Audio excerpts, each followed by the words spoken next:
amigo Jarlan, boa tarde.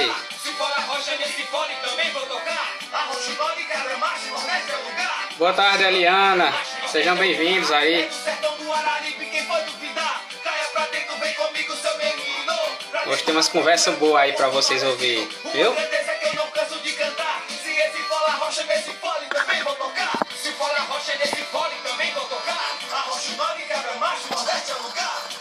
Convidar aqui meu amigo Júnior.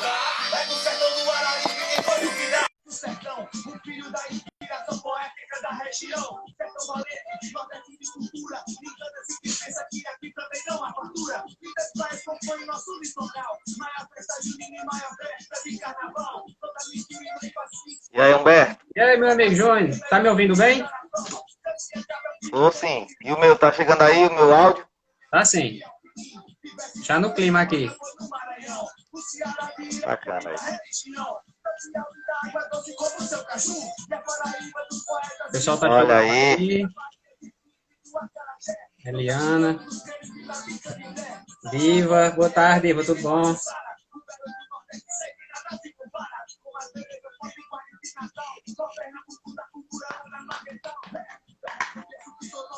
Eliane aí, ó. Boa tarde, Eliane. Eliana Guedes. Eliana Guedes é a minha líder aí, testada.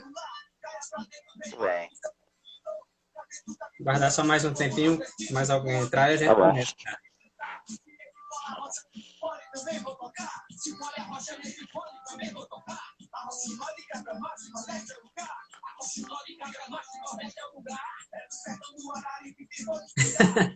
Ah, Jarlan, ei, Jarlan, gentileza sua, Jarlan. Só se for o peso do bucho, viu, aqui? O bucho que a quarentena me deu. Eita.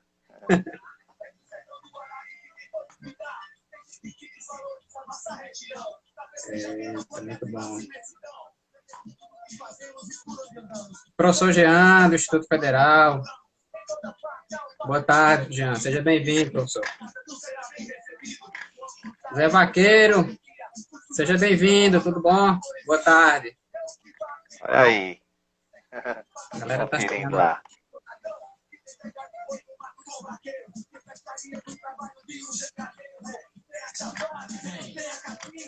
Vamos começando, né? Começar com as apresentações. Deixa eu fechar aqui o som. Boa tarde, Arley. Grande professor aí. Uma referência aí que eu conheço, viu? Excelente profissional. Girlene, seja bem-vinda. Zé Vaqueiro prestigiando a gente aqui. Conheci esse menino. Hein, Júnior? Naquela época. Quanta mudança, hein? Pequenininho, né? Cresceu aí, já é pai de família, graças a Deus. Franzininho, da finura dessa cordinha aqui naquela época. E hoje é um monstro, né? Aí na música. Muito bom. Graças a Deus. Deus abençoe. Pois é, rapaz. Hoje a gente tem umas conversas bacanas aí para o pessoal e para a gente também, não é? Então, Júnior, já tem um pessoal aqui conosco. A gente pode começar. Você quiser ficar à vontade para dar suas boas-vindas aí, o pessoal, sua expectativa para essa nossa conversa, fica à vontade. Não, eu quero agradecer, Humberto, pelo convite, participar dessa conversa. É bom demais falar sobre cultura, falar sobre infância. Eita, coisa boa. E a educação, tá tudo incluído no mesmo balaio, né? Massa. Então, desejar uma boa tarde para você e para todos que estão, todos e todas que estão aí acompanhando esse nosso encontro. Que possamos ter uma tarde de muita alegria e de muita sabores, de boas saudades, né, Humberto? É verdade, é verdade. Muitas lembranças boas. Muito bom, vai ser isso mesmo. Então, eu também agradeço, Júnior, por você aceitar. Você é sempre solícito, sempre disponível quando a gente quer fazer essas parcerias e você, com certeza, vai dar um peso muito grande aqui a essa nossa conversa. Eu quero mais ouvir você do que falar, viu? Eu gosto muito de falar, mas eu quero mais ouvir você. E o pessoal também aí. Arley, nós é que agradecemos, viu, Arley, sua presença aqui. Arley Júnior Baladeira é um rapaz, um professor de Exu, e está agregando muito na educação de Oricuri, um cara que tem um pensamento, inclusive, muito parecido das coisas com o nosso. É um A profissional coisa boa, rapaz. muito bom de você conhecer em breve aí. Deus quiser. Luciene, minha prima, tudo bom? Entrou aí. Simonezinha, Aí a Expo Arte aí de Santa Cruz, lá de Poço Dantas. muito bom, massa, seja bem-vindo. Fazenda dos Mel. É isso, então vamos começar, né, esse nosso bate-papo. Então, agradecendo o Júnior aí pela sua presença, você ter aceito esse convite. E, a princípio, Júnior, existem algumas discussões quando a gente senta, até em roda de conversa, nas escolas.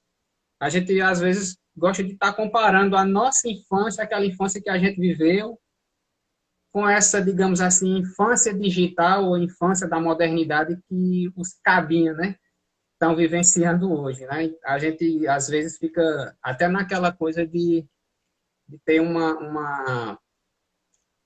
puxar um pouco para o nosso lado, dizer que a nossa infância foi melhor do que essa da galera agora do digital. Mas é interessante a gente fazer uma análise mais assim, mais aberta com relação a essas duas épocas que são muito distintas, não é?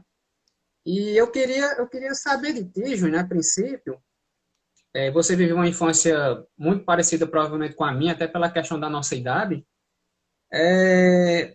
Para você, assim, aquela infância que você viveu, a sua adolescência, aquilo teve um peso? Você sente que aquilo teve um peso para você na sua formação enquanto pessoa, na sua formação de cidadão? Você acredita que aquele tipo de infância que a gente viveu, ele até hoje reflete muito na sua personalidade, na sua forma de enxergar as coisas, na sua visão de mundo, na sua cultura de vida em si? O que é que você, assim, a princípio, traz daquela época para o que você vivencia hoje, no seu dia a dia?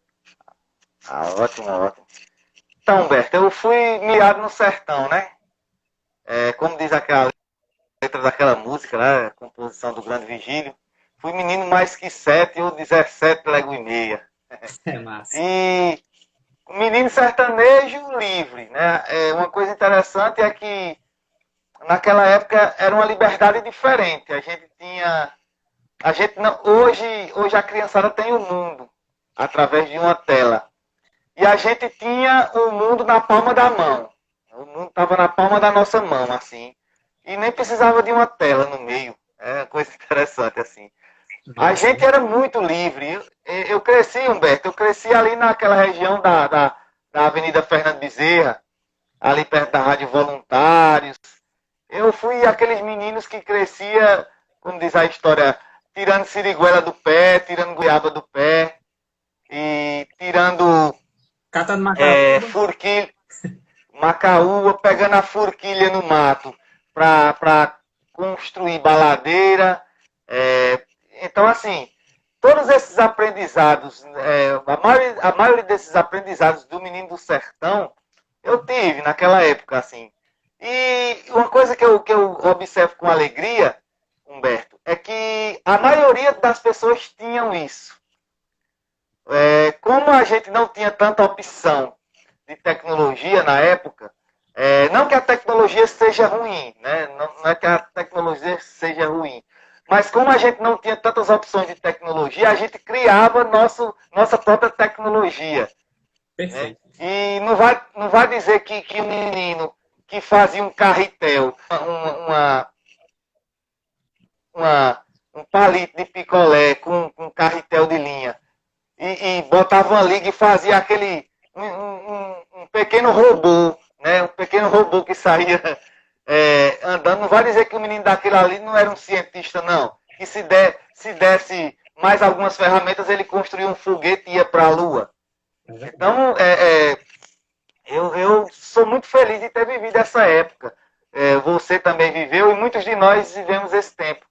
Então, a gente vivia atrelado à tecnologia, mas a gente construía essa tecnologia. Nós mesmos vivíamos construindo essa tecnologia como menino do sertão.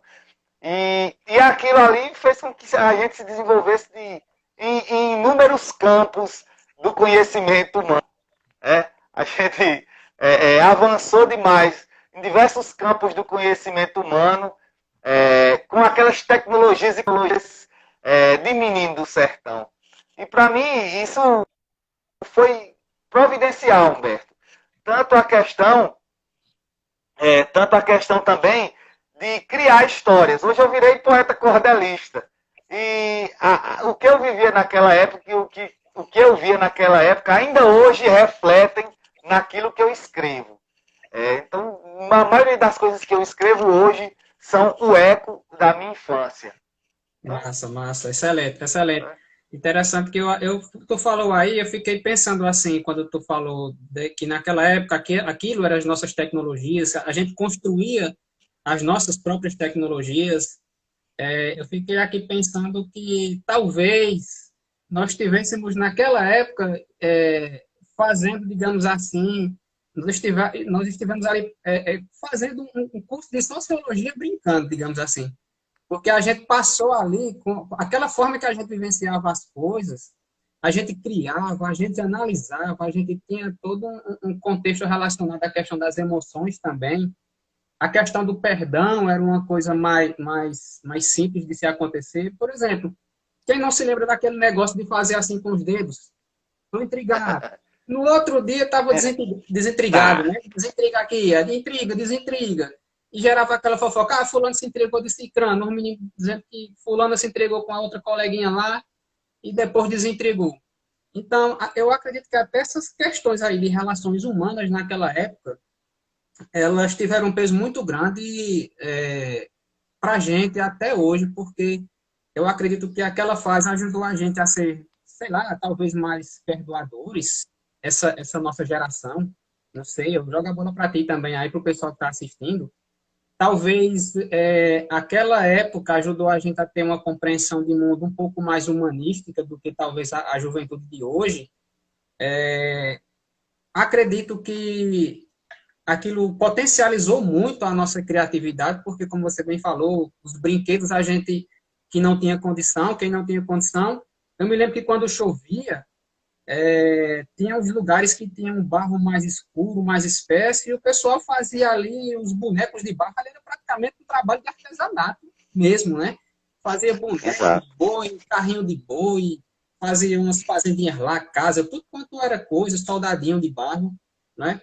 E eu me lembro que assim que chovia, olha só, a gente ia para a chuva sem medo da chuva, e não era acometido de tantas doenças como hoje. A gente tomava banho de bica, terminava a chuva, a gente ia procurar barro para fazer artesanato, para fazer brinquedo. Olha que negócio massa naquela época, né? E é uma coisa que, assim, eu sinto muita falta hoje da turma mais nova, não fazendo um anacronismo de época, mas assim, no sentido que é como eles tivessem uma dependência maior de encontrar as coisas prontas do que mesmo eles fazerem as coisas, né? O que é que tu acha nesse sentido aí? Você acha que as crianças de hoje, os adolescentes, eles estão mais dependentes nesse sentido?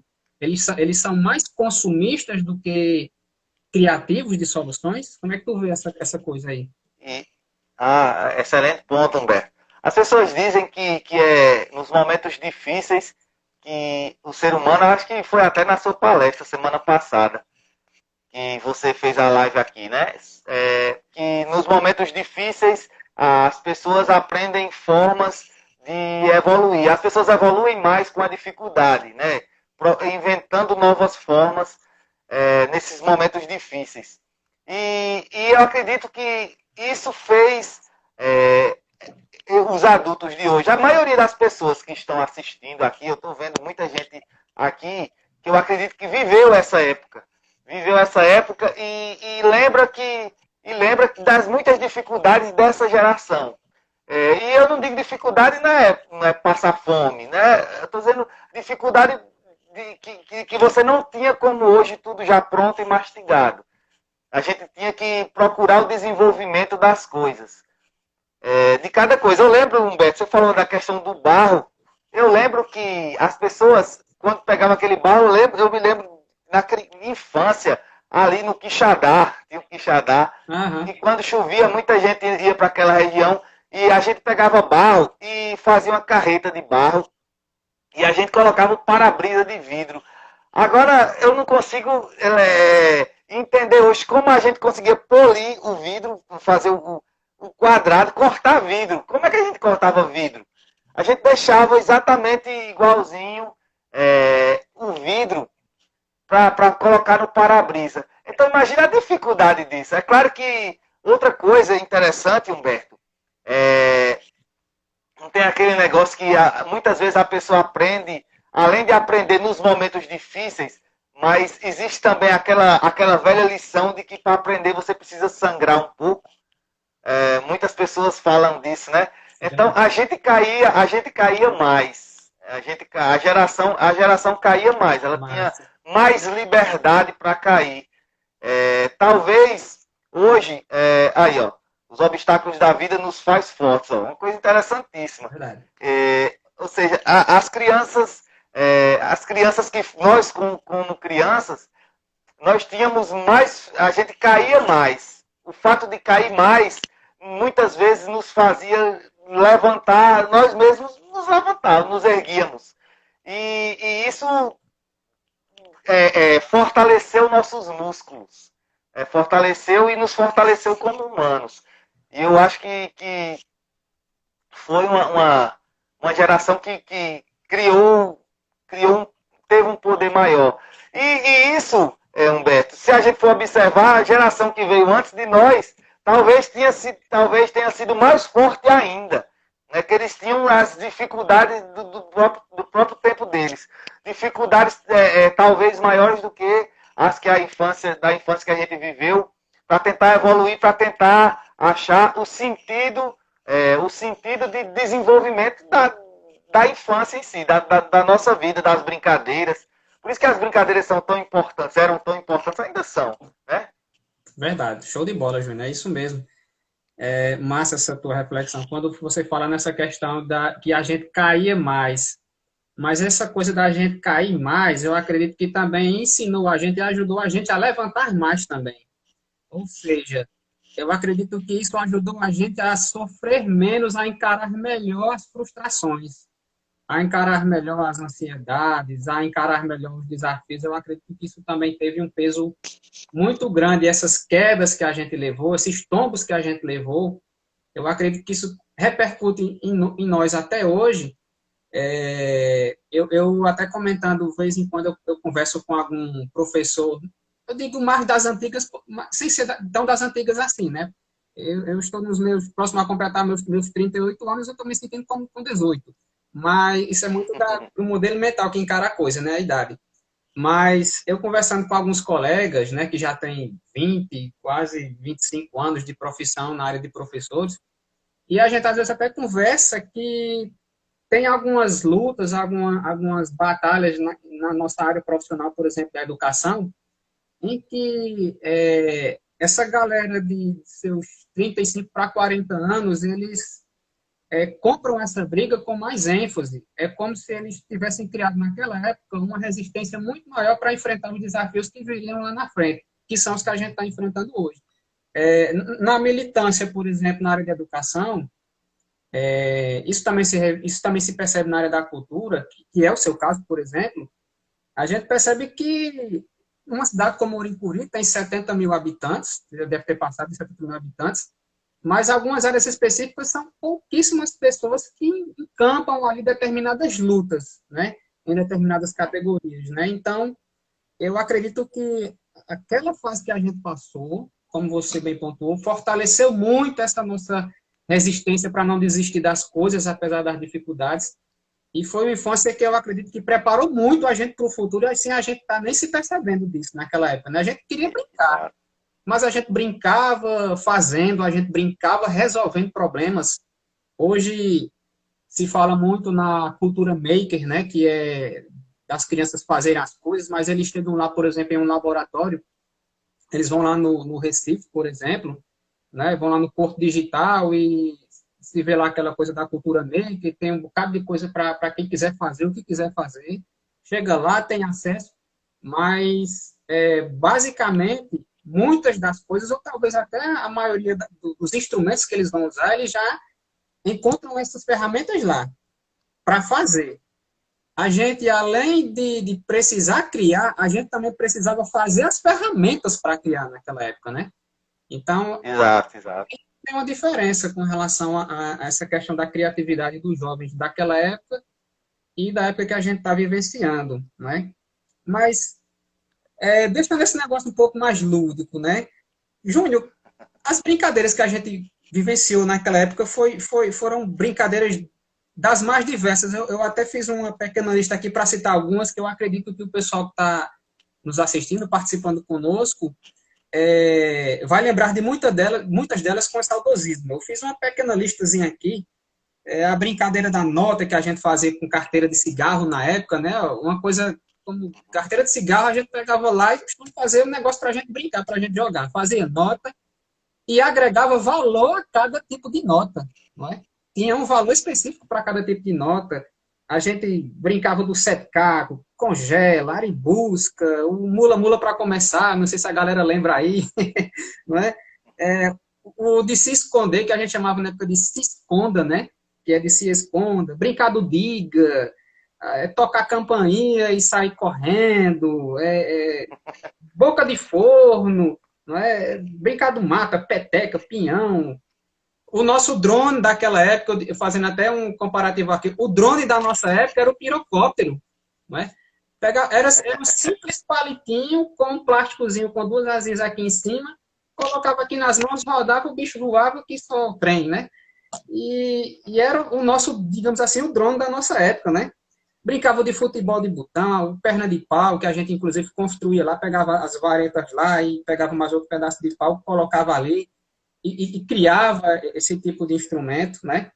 Mas eu queria que você falasse assim, se você tiver assim alguma brincadeira das que mais te marcou assim na sua infância, que você pudesse só exemplificar para a gente. Então, você falou aí a grande parte delas. Essas brincadeiras e brinquedos, né? A gente tem coisas que a gente não precisava de nada. Por exemplo, para brincar, sei lá, do diga. Ficava uma pessoa na outra esquina e um bocado de gente lá na outra esquina e você não precisava de nada. Você brincava e brincava a noite toda, dependendo se a turma não fosse para uma esquina muito longe, sempre havia aquela ideia de estar renovando. A turma tá dizendo um monte de coisa legal aqui, ó. Garrafão. Grande Jorge. Brinquei demais. Barra Bandeira, o Jorge, ó. Jorge Roseno. Outra coisa, Humberto, é a questão da peteca, né? Como o pessoal gostava, e ainda hoje, eu acho massa que a peteca ainda hoje resiste. Algumas você não encontra mais, assim. Tem coisas que você não encontra mais hoje. Sete cacos, por exemplo, hoje alguém falou aqui, ó. Diga de bicicleta, fogo. Aí, tem coisa, hoje, exatamente, ó, como a Eliana até falou, tem coisa que você não acha mais hoje, não. Que se você perguntar a uma criança hoje o que é, diga, com certeza elas não vão saber. A maioria não vai saber o que é a brincadeira do diga. Pode conhecer, tem algumas que são populares ainda, como pega-pega, mas, por exemplo, sete cacos, aribusca, enfim, tem muita coisa assim, peteca, brincar do mata, a questão também, uma coisa interessante, ó, quando tinha naquela época, a gente fazia aquela questão do taco, né, que o pessoal chamava de taco, outros chamavam de bete, pau na lata, e pegava, colocava uma lata e dava cada sapecada na bola. Eu mesmo já tive muitas vezes que pegar bola em cima de casa de gente, ou dependendo de quem fosse a pessoa, tinha gente que não deixava subir. Tinha até uma brincadeira, isso aí já quando a turma já era mais jovem ali, passava, já estava na juventude caminhando ali para os 18 anos, o pessoal brincava de cair no poço, né? Eu lembro que quando eu era criança, eu não brincava não, porque eu era muito novo, mas eu via a turma, o que era maior, quando faltava energia, o que a juventude fazia era se reunir ali na praça ou numa esquina e brincava de cair no poço. E aí o pessoal pegava na mão dava uma passeata, dava um beijo. Aquele negócio era um negócio sem maldade, assim, que a juventude fazia, mas que era tão vivo naquela época. E Sem outras malícia, né? brincadeiras Não tinha sem malícia. malícia, exato. Peão mesmo, a turma que rodava peão, aqueles caras que tinha gente que pegava, rodava e pegava no ar aqui, sabe? É, Morria de inveja. então, assim, como é? Eu morria de inveja daqueles caras. Digo, mas isso é uma molestada. Eu nunca aprendi, não. Uma, co uma coisa interessante, Humberto, eu estava até falando isso com mãe hoje. Eu não sei se você lembra, como a questão de sonho era uma coisa espetacular para a criançada e como elas trabalhavam a questão de um sonho. Eu lembro que muitas crianças iam na rua e viviam pegavam uma tampa de panela e fazia como uma direção, sabe? Fazia uma tampa de panela, fazia uma direção e saía ali pela rua, jogar bola no campo da selva. Já deu muitas competições ali, tensas ali no Campo da Selva, hein? Foi. E outra coisa, Humberto, ó, uma coisa tão simples que tinha. O breque. Eu não sei se a turma aí lembra o que era um breque. Com certeza você lembra. Um breque, aquela roda, tinha uma rodinha o pessoal eu acho que aquilo ali é de carro, nem sei o que era, de que era aquela roda. Eu sei que eu conseguia os breques, a gente conseguia uma roda daquela em oficina. Quem tinha oficina, então eu morava ali na Fernando Bezerra, de vez em quando a gente estava ali visitando a oficina de seu Zé de Maura, a oficina de seu Joãozito, mais ali acima, e tinha lá esses breques lá jogados, eu não sei nem o que era isso, até hoje eu nunca mais vi um breque daquilo, acho que eram os carros antigos que tinham. E você pegava um ferro, entortava, ou então cortava uma coisa de desodorante, e pronto, estava feita a brincadeira, uma roda e um pau ali empurrando. E assim, você via, tinha menino que andava a cidade inteira com um breque, sabe? Carregando o breque.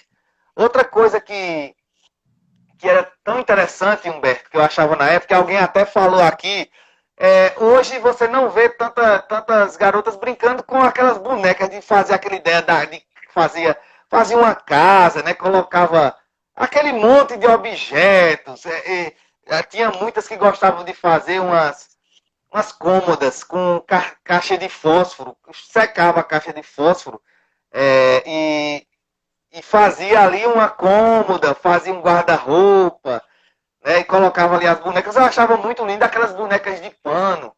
Coisas simples, bem simples. Não tinha, é claro que quem tinha condições, tinha uma Barbie, né? Aí cada um. Mas aquelas que não tinham condições não deixavam de brincar com a boneca de pano. E quem não tinha nem uma boneca de pano, Humberto, brincava com o milho, quando tira da espiga de milho, aquele. Chamava de boneca também, né? Chamava de boneca. Cabecinha vermelha. Será que alguém. Exato. Será que alguém dessa turma aqui já brincou com boneca de milho? Tem um bocado aqui. Será que alguém já teve a oportunidade de. Aí, exato. Brincou de boneca de sapato. Isso. É isso mesmo. Uma coisa muito, muito, muito presente. Então, Humberto, eram muitas coisas legais. Muitas coisas legais mesmo.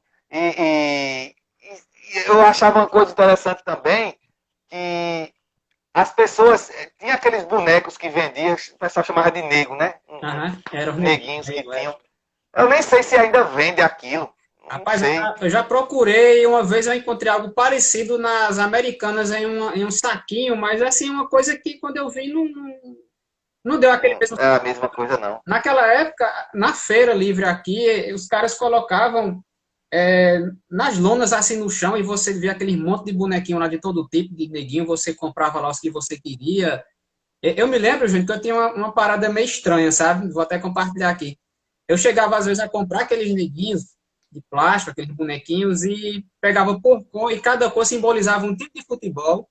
Eu pegava as traves do futebol de botão, a bola, eu pegava um caroço de milho grande e fazia como se fosse ali um time contra o outro. Por exemplo, eu pegava 4 bonequinhos vermelhos ali, ou 5 era o time do Internacional, por exemplo, e os verdes eram o Palmeiras. e pegava ali as travas de futebol de botão e fazia ali um joguinho mesmo, brincando comigo, fazendo competição, inclusive eu fazia torneio brincando dessa forma. Ah, massa. Ó, Eliane colocou aqui, panelas de barro. Panelas de. Aqui lembrou essa retada. Panela, tinha uma turma que fazia panelinha de barro. Diva botou aqui que lá em Seu Bosco deve ter. Lá em Seu Bosco ainda vende, viu, Humberto? Tem muita coisa. Eita, mexi aqui e tirei. Lá em Seu Bosco, ali tem aquela venda, ali perto ali da Pague Menos, vende um bocado de coisa lá. Um dia desse lá, a gente ainda achou prato de ágata. Deve ter lá umas coisas dessa aí. Bom saber. E tem. Eu não sei se está abrindo ainda nessa pandemia, não sei. Outra coisa, Humberto, você falou desses bonequinhos e tal, que tinha. Uma coisa, ó, tinha uns caminhões que o pessoal tinha com um boi, cavalo, aqueles negocinhos, né? Uhum. Em cima. E uma coisa interessante, muitas pessoas não tinham, às vezes não tinham condições de adquirir aqueles brinquedos, aquele boi, aquele negócio. E eu lembrei tem até uma poesia de Elmo que fala dos cabritos de viga de melancia. Pegava a melancia ou então aquela bucha vegetal. Eu fiz muito aquilo. Pegava a bucha vegetal, pegava 4 pedacinhos de pau e tá, socava ali, estava feito um boi ou um cavalo, um negócio. Então imagina a resistência e brincava, a turma brincava sem reclamar do mundo. Naquele tempo as coisas eram difíceis. Uma coisa, Humberto, que eu acho importante a gente falar, é que naquele tempo existia mais não. Né? A criançada conhecia mais o não. Porque nem tudo era fácil. Então, a gente tinha que se virar. E a questão do não, ele sempre teve um motor. Sempre foi um motor para que você descobrisse outras formas, né? Verdade. Show de bola. Quando você tocou agora nessa questão que tinha mais não, isso também foi mais um ponto naquela época que ajudou muito nessa questão da nossa criação e da nossa filosofia de vida hoje, na nossa forma de enxergar as coisas hoje, porque a gente tem mais uma aceitação para o não. Tem uma turma que hoje em dia, um simples não que recebe é um motivo de uma grande turbulência, como não soubesse lidar com o não, lidar com restrições, né? E a gente tinha isso de uma forma muito mais tranquila, muito mais natural e muito, muito interessante quando tu trouxe essa reflexão para a gente sabia lidar mais com o não. Isso é uma coisa que parece ser uma frase simples, mas ela tem uma simbologia, um significado muito forte para a gente, para a nossa geração. E eu sinto mais falta disso, da turma hoje em dia lidar com o não, quando é negado alguma coisa, ou parte para chantagem, ou parte para o berro, ou enfim, ou se emburra logo de vez. Não que a gente, às vezes, uma coisa que a gente quisesse muito, não ficasse um pouquinho chateado quando eu recebi um não. Mas já era mais costume da gente, até pelas circunstâncias da época, até a diversidade de brinquedos em loja não era a mesma. O máximo que a gente conseguia encontrar numa loja de brinquedo diferente do que a gente já fazia era uma boneca da Barbie, era aquela boneca que chora, era um carrinho de bate-bate, de controle remoto, e olhe lá, carrinho de controle remoto era coisa para rico, né? E o máximo que a gente encontrava diferente do que a gente fazia era isso, para a gente. Era um trator de plástico, uma coisa desse tipo. A maioria das coisas realmente a gente fazia. E isso ajudou muito a gente a encarar melhor o não, porque quando a gente não tinha isso que era preciso comprar, mas a gente já sabia que tinha várias e várias outras alternativas que a gente mesmo criava. E aí a gente passou a lidar realmente muito melhor com essas coisas, né? Muito bom, Júnior. Show de bola. Júnior, deixa eu te perguntar uma coisa. Agora tem um assunto que é bem interessante, eu acho que a galera vai curtir muito, que é a gente fala hoje muito, é uma coisa que está no contexto hoje da sociedade, principalmente de internet, é um assunto, digamos, mais atual, mas que também existia na nossa época, só não tinha essa nomenclatura. É as chamadas fake news, né? As chamadas fake news. Hoje tem esse negócio de fake news para lá, é fake news para cá. Ah, não, isso é mentira, isso é fake news tal. isso não procede. Como era que tu via naquela nossa época essas fake news da nossa infância, as fake news dos anos 80, dos anos 90, o que a gente poderia pegar de lá para trazer como as fake news da nossa época? Tu lembra de alguma coisa? Rapaz, ó, as fake news, Humberto e o pessoal todo aí, tem aí nos amedrontado há muito tempo. Porque eu digo, quem é aí que nunca desemborcou uma sandália para proteger a mãe? Quem, quem aí nunca desemborcou uma sandália para proteger a mãe? Ou então ficou azoado quando o calango estava batendo o rabo ali. Às vezes, quando acontece uma lagartixa ou um calango, que sem querer, às vezes alguma coisa, arrasta uma pedra, um negócio, pá, cortou o rabo do calango. Começa a bater. Eu lembro uma vez, quando eu era pequeno, um menino, tinha uma lagartixa que cortou ali o rabo, ficou o rabo da lagartixa balançando, e o menino olhou assim e disse, tá chamando nome com mãe, é? Tá chamando nome com mãe? E começou a largar pedra no rabo da lagartixa. Imagina. Então, são essas tradições, essas coisas que a gente vem há tanto tempo e com o passar do tempo as pessoas acreditam. Muitas dizem que é verdade. Por exemplo, tem quem bota vassoura atrás da porta, né? Chegou uma visita, bota uma vassoura lá atrás da porta, diz que a visita sai, né? É uma visita indesejada. Chegou na casa, bota a vassoura atrás da porta para visita. Quem é que não, quando era criança... Hoje eu não sei, Humberto, eu nunca mais vi ninguém com verruga. Talvez, não sei, mas acho que ainda existe. Mas quem é antigamente que não teve uma verruga na mão e culpou as estrelas?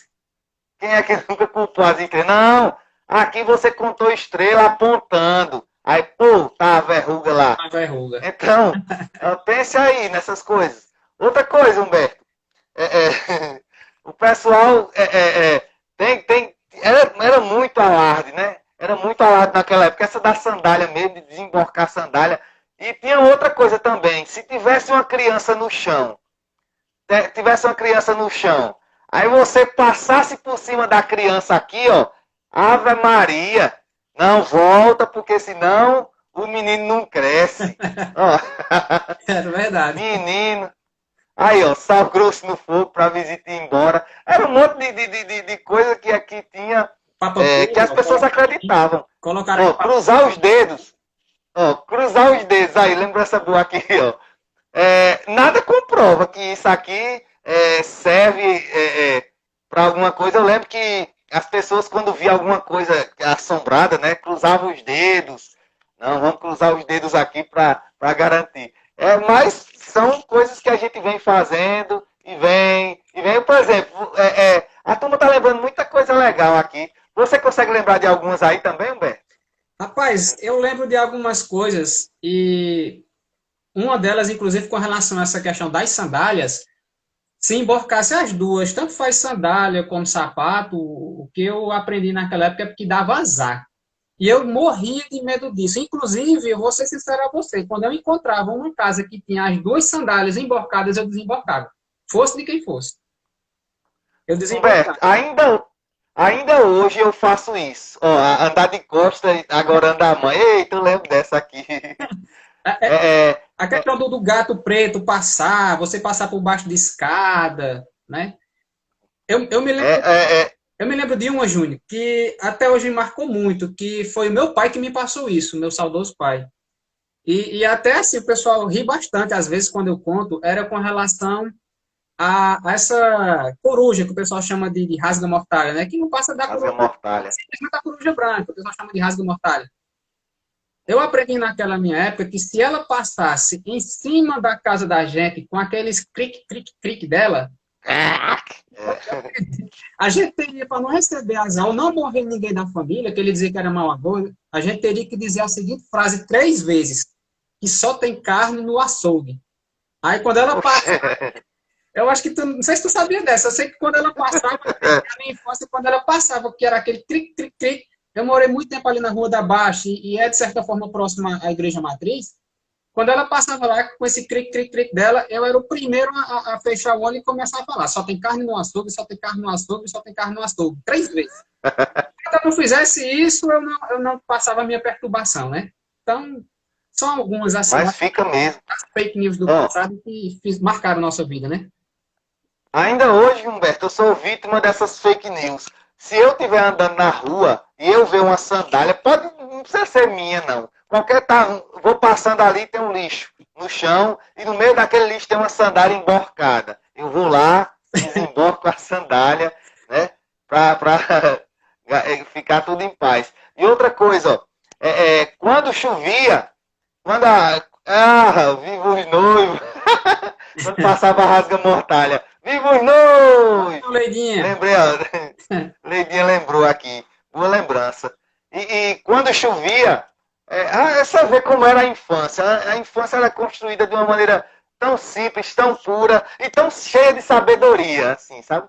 Quando chovia, ou então estava bonito para chover, às vezes você não queria que chovesse para estragar alguma coisa, se você estava fazendo ali, sei lá, você não queria que chovesse, você ia lá no terreiro, pegava um pedacinho de pau, fazia um som bem grande, e fazia uns riscos.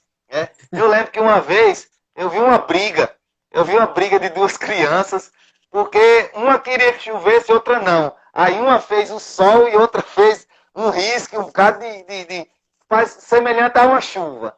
Né? E aí deu uma confusão danada. Um queria que chovesse, outro não queria.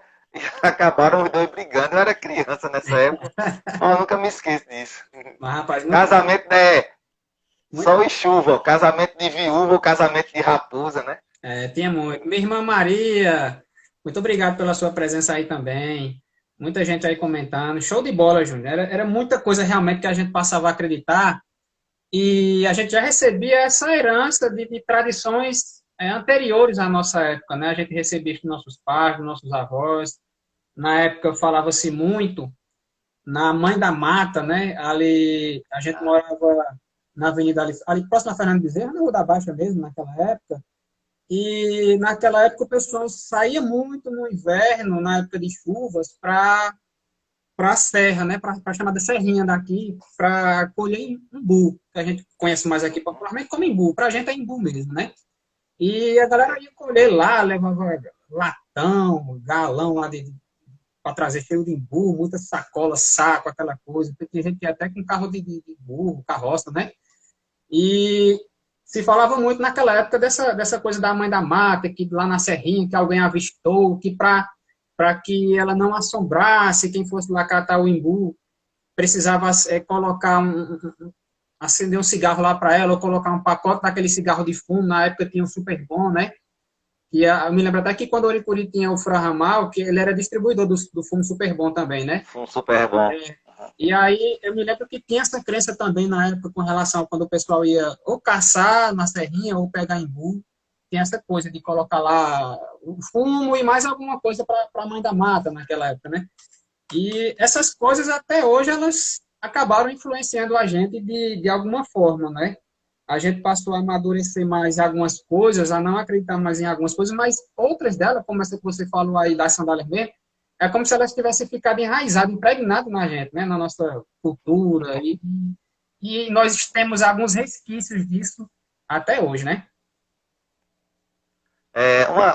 Uma coisa interessante. Alguém falou aqui que quisesse fazer medo a uma criança, falasse no Papa Figo.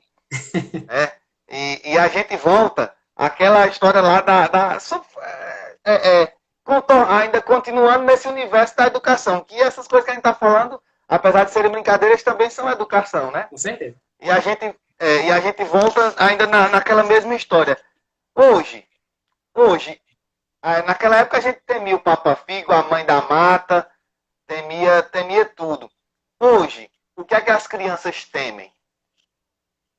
É uma pergunta para ficar no ar, ou seja, para reflexão, não sei.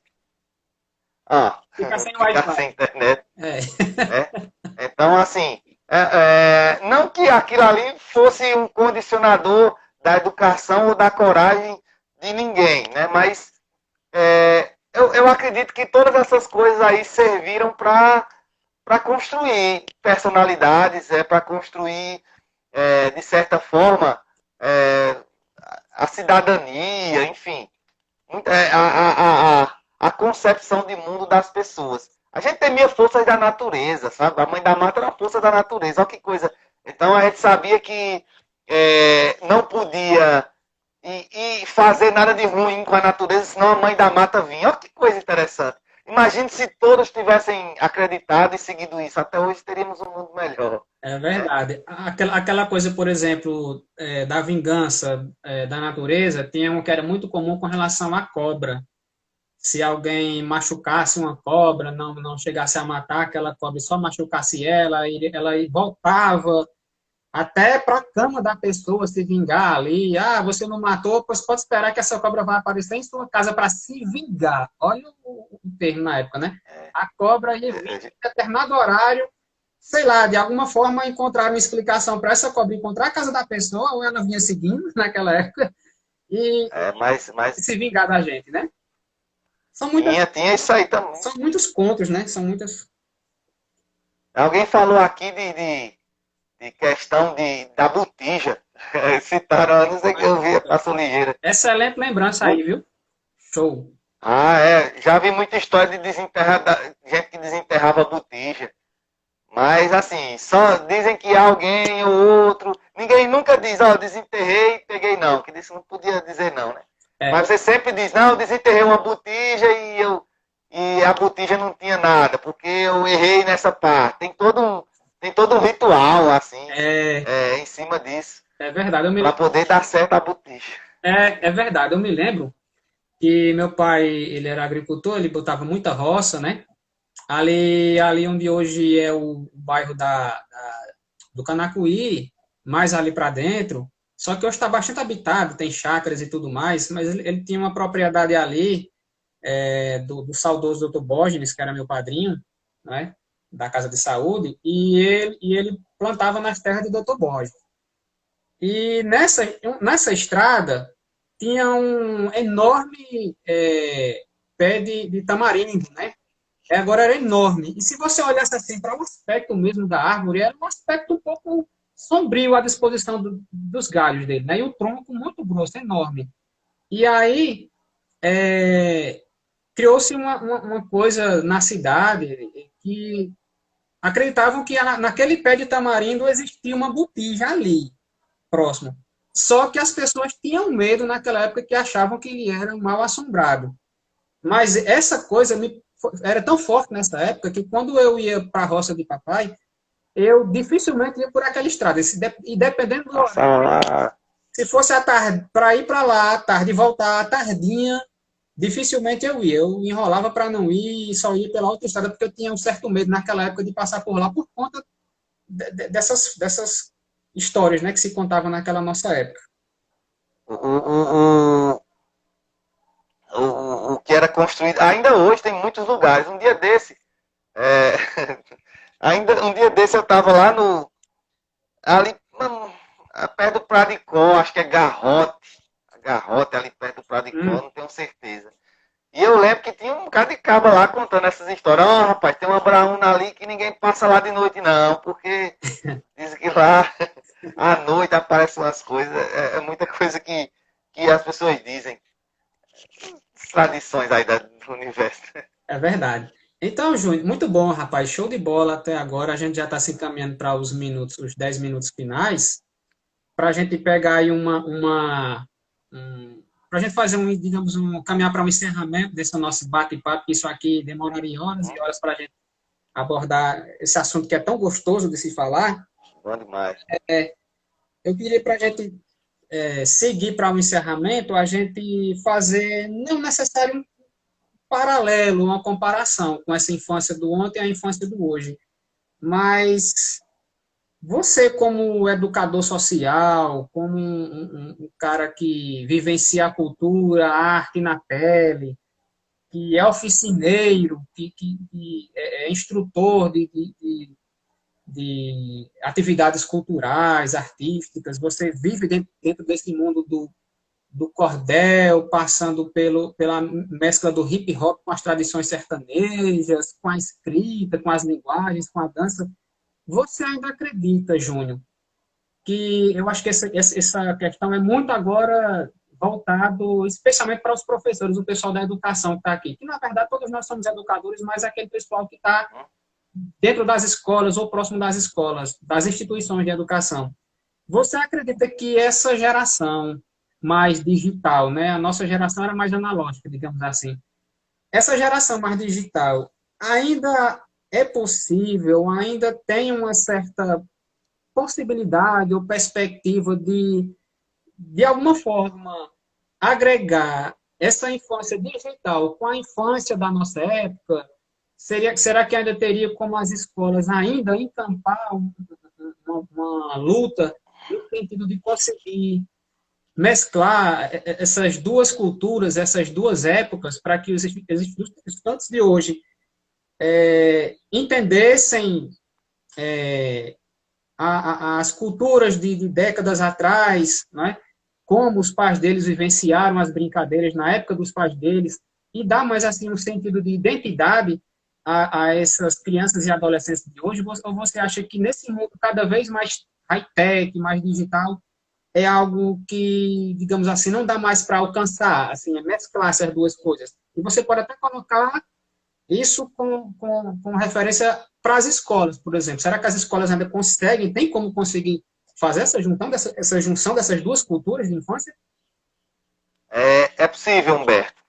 Mas, antes de tudo, eu gosto de achar assim, que é importante a gente bater na porta do passado e pedir a benção, assim, sabe? Porque eu acredito que o papel humano, ele ainda é o mais importante. E foi e continua sendo o mais importante. Aí, ó, mula para começar aí. Muito bem. Eu acredito que o papel humano ainda hoje é mais importante. Por isso a figura do professor, por isso a figura do mestre de cultura é tão importante. Eu vejo que aqui tem muita gente aqui que é da educação, professores, né? E que são agentes multiplicadores dessas iniciativas. Um exemplo massa. Ano 2018, há 2 anos atrás, tem um projeto que a gente faz, que é Mutirão Cultural. A gente vai nos bairros, nas comunidades, faz aí atividades de cultura, e a gente foi lá na escola do Lopes, na escola João Neném, né? João Neném Macedo, isso. Aí lá do povoado do Lopes. A gente teve lá com esse projeto, a gente fez oficina de dança, fez literatura, né? Recital. E eu lembro que nesse momento, nesse mutirão cultural que a gente fez lá, a gente fez uma competição de tiro ao alvo de baladeira, sabe? E aquilo foi incrível, bicho. Assim, como um monte de gente da escola, meninos, meninas também, né? Meninas também participaram. E um monte, sabe? Você via. E a gente sempre trazia aquela ideia, ó, a gente está fazendo aqui para enxergar isso como uma atividade cultural, uma atividade que faz parte da cultura do povo, mas tentando tirar bem aquela ideia de que caçar não é bom, sabe? A gente fez questão de falar sobre isso. E eu lembro que nessa atividade eu vi uma organização muito grande, sabe? Muita gente, muitos jovens da escola, crianças, todos ali naquela instiga de estar participando, escolhendo sua melhor pedra, sabe? Eu fico arrupiado em falar. Ó. Eu vi isso em 2014, quando eu cheguei em Santa Filomena, em uma área lá perto de um campo de futebol. Eu até postei algumas fotos no Facebook na época, em 2014. Eu lembro. Quando eu vi aquilo, eu disse, eu não acredito que eu estou vendo isso, não. Um torneio de baladeira, tinha crianças, mas tinha adultos. Tinha uns caras lá de seus 40, 50 anos. E tinha uma galera que pegava, selecionava as pedras, levava lá para vender. Vendia 10 pedras por R$1, bicho. Eu fiquei impactado quando eu vi aquele negócio. Imagine só. Então, por isso que eu digo que a importância, né, de estar incluindo isso na escola. Incluindo, ou seja, de repente pode ser pensado uma oficina ou um projeto que não seja uma oficina, mas um projeto contínuo mesmo. Não precisa ser em todas as escolas, mas um projeto que possa circular, né? Vai ficar um tempo aqui na escola do Lopes, depois vai para o Minervino, depois vai para a capela e vai circulando tudo, né? Massa. E que esses projetos possam, como eu volto a dizer, possam bater na porta do passado e colocar os professores, colocar os mestres, né? Toda comunidade tem pessoas que muitas vezes não têm o diploma, mas que é um mestre que detém esse conhecimento. E essas pessoas, né? Na internet a gente vai achar muita coisa. A gente vai achar muita coisa na internet. Mas ainda é importante se visitar esse saber desses mestres, dessas pessoas mais antigas. Às vezes os próprios professores ali que são dessa geração. Verdade. É importante que essas pessoas possam tá levando essa experiência e que os estudantes possam estar conhecendo isso também. A tecnologia está aí, eles podem usufruir dessa tecnologia como bem entenderem, mas é importante também é importante se conhecer isso e saber de onde a gente veio, para poder entender, para um dia fazer com que a gente chegue a algum lugar. A gente tem que saber de onde veio para poder canalizar bem nossa trajetória. Show de É bola. o que a gente fez, né? É o que a gente fez, ou seja, era o que os que vieram antes de nós nos repassaram e a gente repassou. Hoje, devido à tecnologia, as pessoas se distanciaram um pouco, né? Não é por causa da pandemia, mas a questão da tecnologia oferece muitas coisas e muitas vezes há uma dificuldade de haver esse contato na rua. De estar na rua, de estar ali no terreiro, como diz a história, né? Vivenciando isso coletivamente. Mas eu vejo ainda, Humberto, como a escola como principal terreiro. Massa. Terreiro para vivenciar. É o principal terreiro para fazer, para soltar uma pipa, para ensinar a fazer uma pipa. Coisa, né? Exatamente, para canalizar. Se as escolas não fizerem isso hoje, quem vai fazer? Massa. Minha pergunta é essa que fica. Se as escolas não fizerem... Show de bola, fechou com chave de ouro. A gente já vai encerrar por conta do tempo. Queria ter mais uma hora, no mínimo, aqui com você e com a galera que está comentando aí. A gente vai precisar encerrar por conta do tempo, mas, Júnior, super, super, super satisfeito com esse nosso bate-papo de hoje, que a gente pode, posteriormente, prolongar essa nossa conversa com outras temáticas relacionadas a isso, ou próximas a esse tipo de tema. Agradeço demais a sua parceria de sempre, a todo mundo que está assistindo a gente aí. Essa live vai ficar também aí no nosso perfil. E dizer que, realmente, assim, eu joguei a bola para você, mas também acredito que isso é possível. Não é tarde para tentar fazer isso de alguma forma. A gente pode tentar construir isso, especialmente através das escolas, né? Também mobilizando a própria juventude para enxergar um outro lado da coisa, né? Da vivência de infância e adolescência. E só tenho a agradecer você e todos que participaram e suas considerações foram riquíssimas e abrilhantaram demais essa nossa live. Tá bom, Júnior? Eu que agradeço. Só quero dar tempo de declamar uma estrofe. 30 segundos. E assim venho terminar, sem esquecer de embarcar de volta no velho trem que nos leva ao nosso tempo, sentindo o contentamento de quem viveu lá também. Obrigado, Humberto. Obrigado a todos vocês. Valeu, Júnior. Valeu, pessoal que assistiu. Até uma próxima aí. Valeu, show de bola. Obrigadão a todos. Boa tarde, bom. Valeu. Tchau, tchau. Tchau, tchau.